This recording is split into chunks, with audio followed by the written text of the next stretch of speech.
We lived on Olive Street.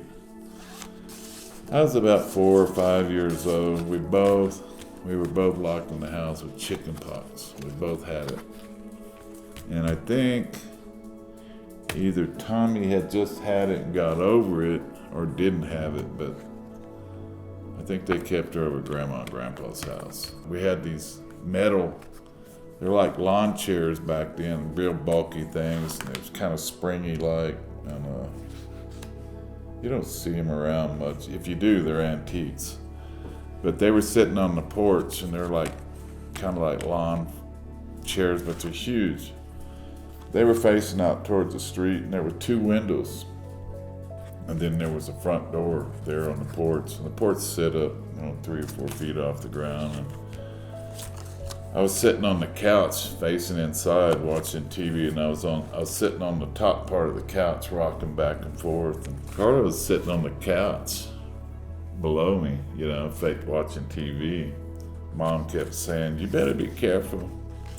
You better not hit that window behind you," because there was a window right behind me, and then there was those chairs, those lawn chairs facing the other direction. And I was rocking back and forth, and the damn chicken pox were driving me crazy. I couldn't sit still, and itching and rubbing, and Mom was always on me and Carla for scratching the chicken pox. Here I was rocking back and forth, and Mom had just told me to be careful, not break that window or fall back into it, because I was sitting at the top of the couch. Well, no longer said it, and I went backwards and went right through the window. And I landed right in the chair.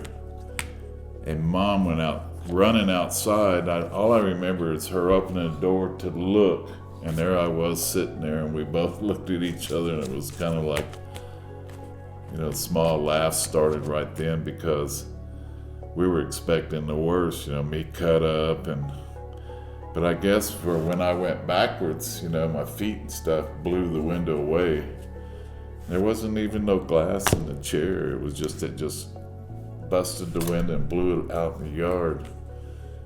And there I was sitting in a chair, and all I could think of was Dad was gonna whoop my ass when he got home with a belt, because I just broke that window. But Mom was looking at me scared to death, and a little while later started laughing, thinking I was expecting to see the bloodiest mess there was, and there you were, nothing wrong.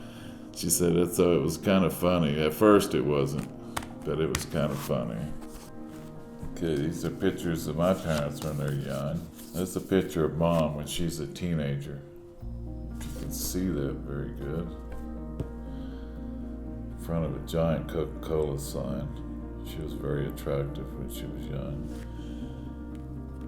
All right, this is a picture of my dad in the Navy. He's probably 17, 18 years old right there. Now this one on the right is Dad. Everybody says he looks like my son, Sundance. And I guess this is his buddy.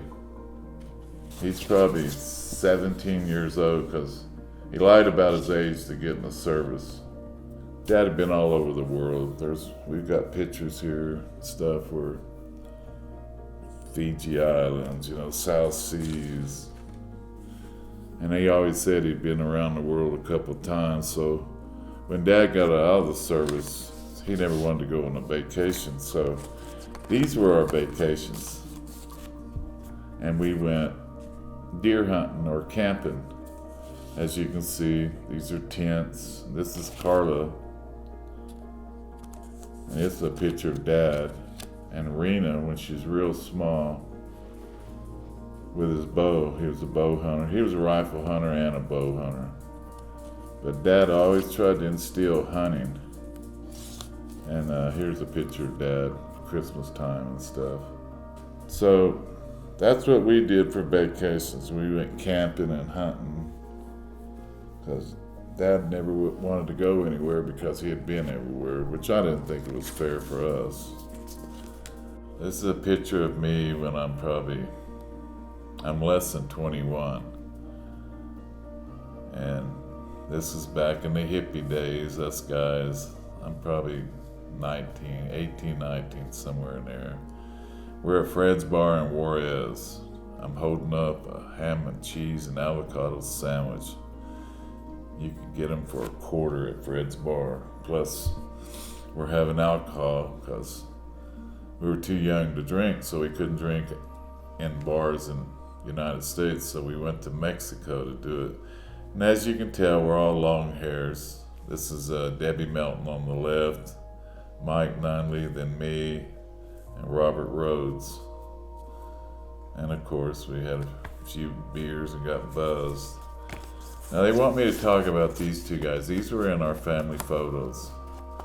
And this is why we're doing what we're doing now, is because, I mean, these were some very quality pictures of some kids that belonged to somebody, but we have no idea.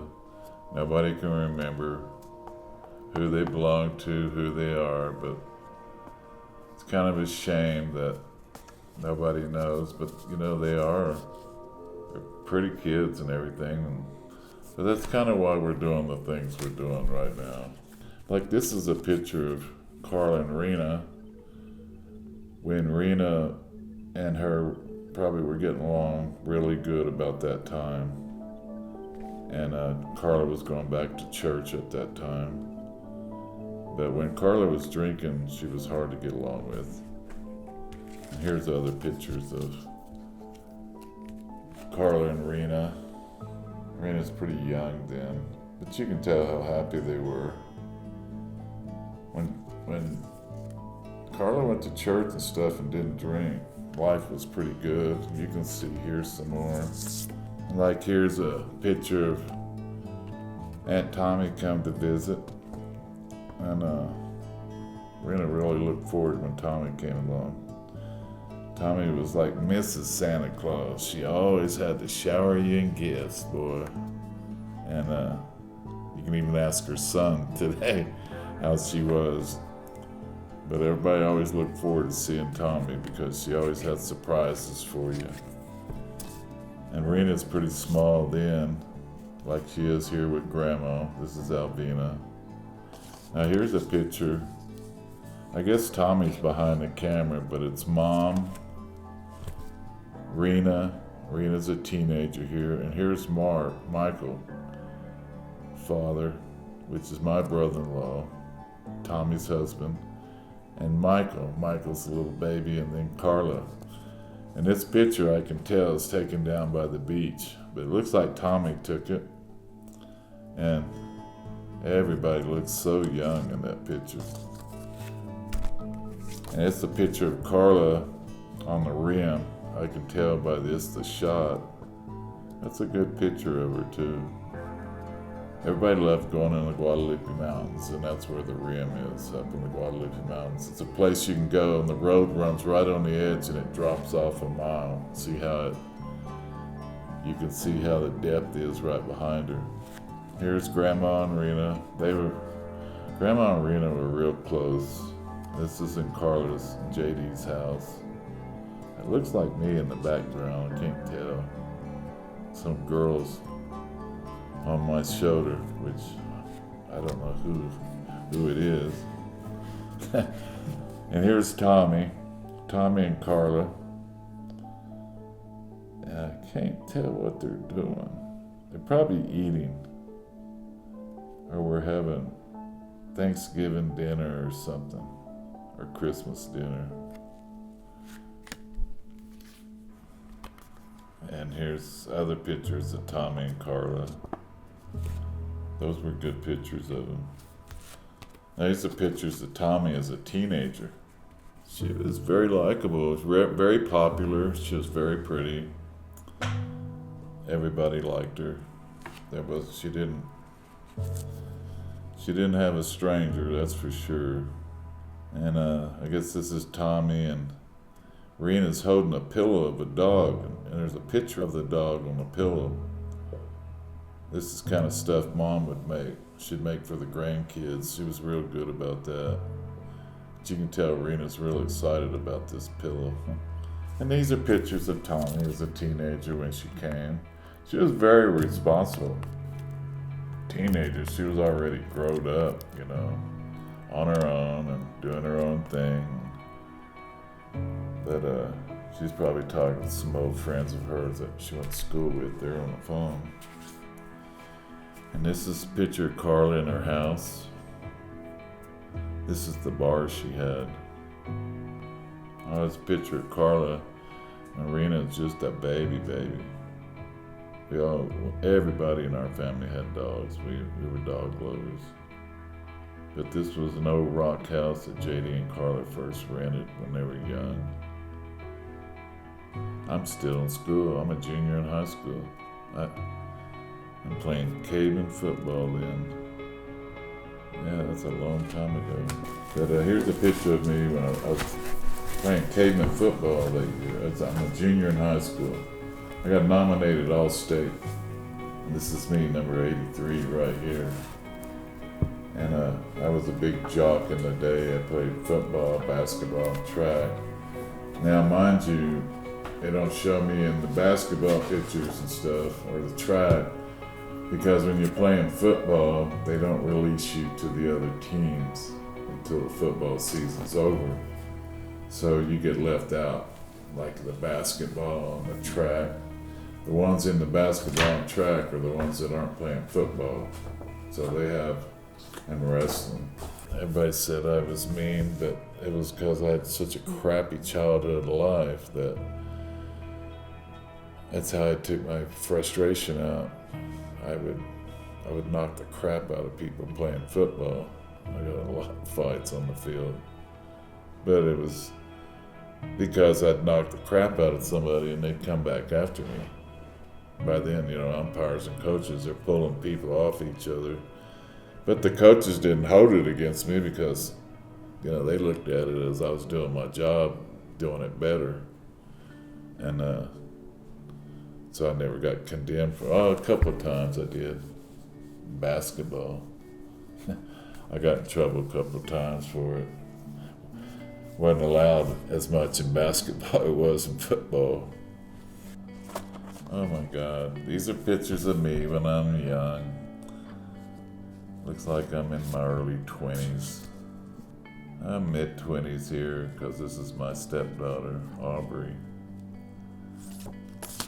God, yes, I'm real young. I'm in Mesa Verde, Cliff Dwellings here.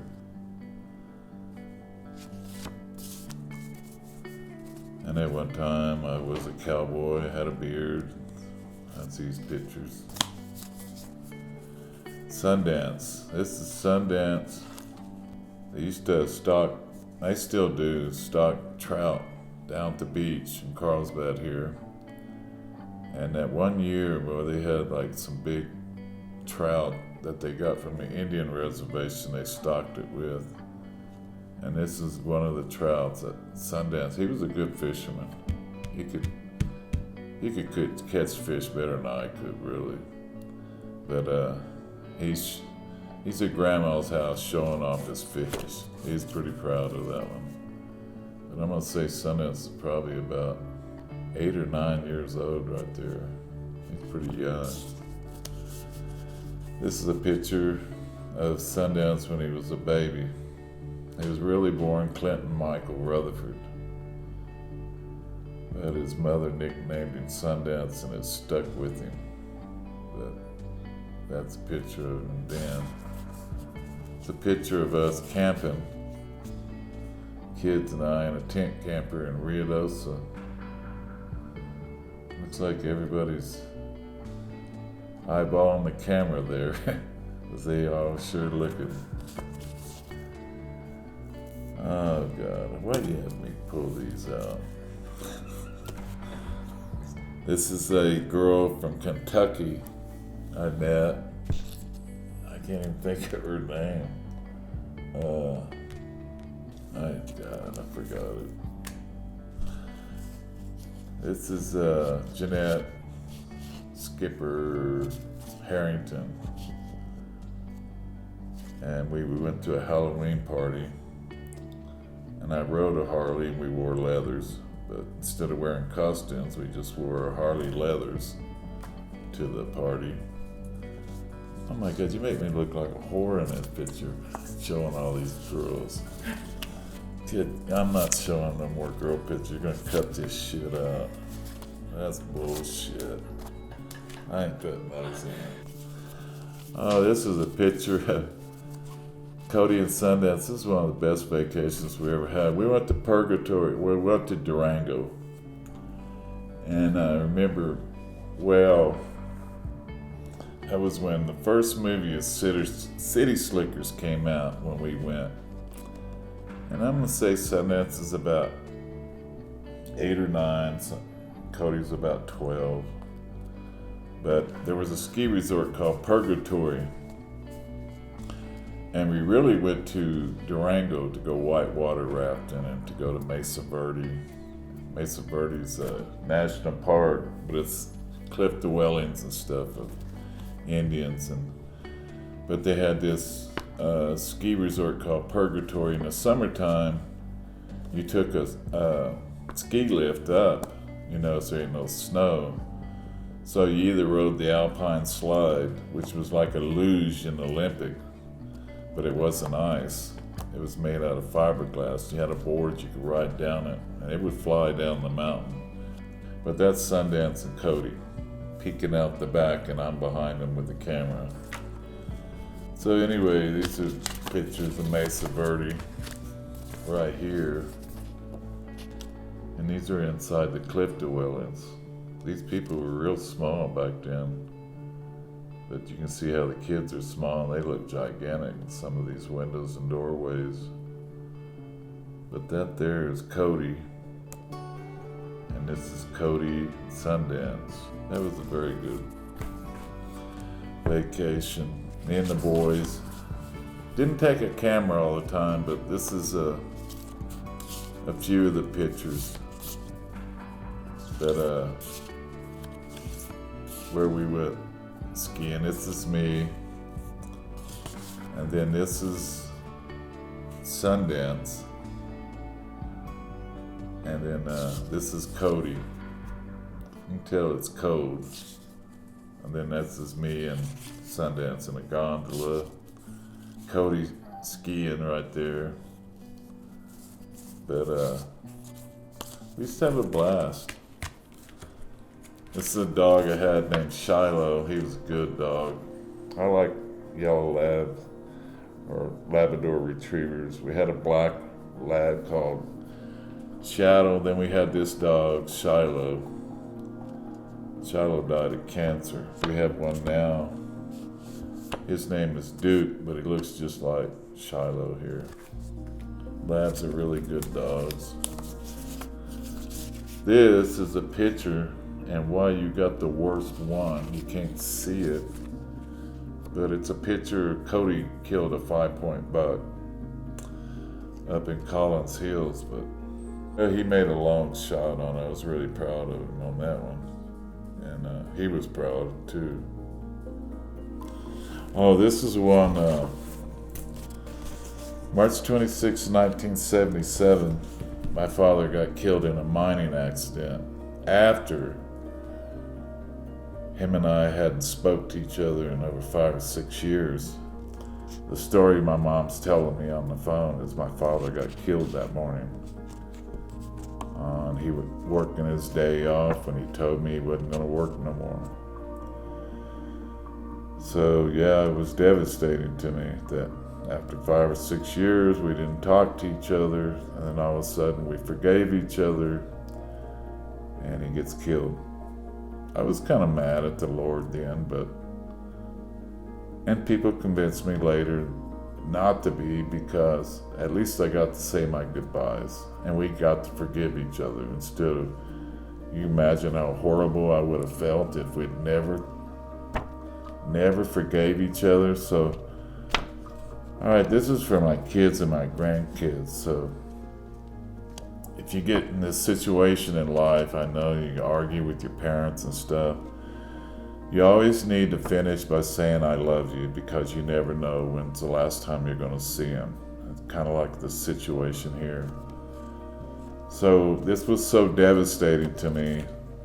And this picture here, Tommy worked for American Airlines, and she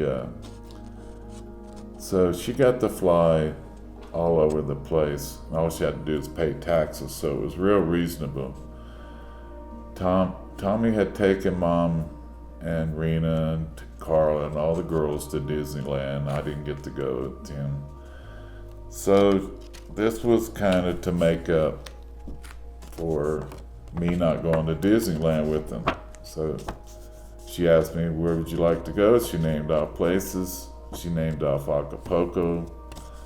So I said, well, let's go to Acapulco. So this is like a week after my dad's died, and I'm trying to get over it. And this helped me out a lot. It really did. But I'm just telling you kids, always tell your loved ones you love them, because you don't know when it's going to be the last time you see it.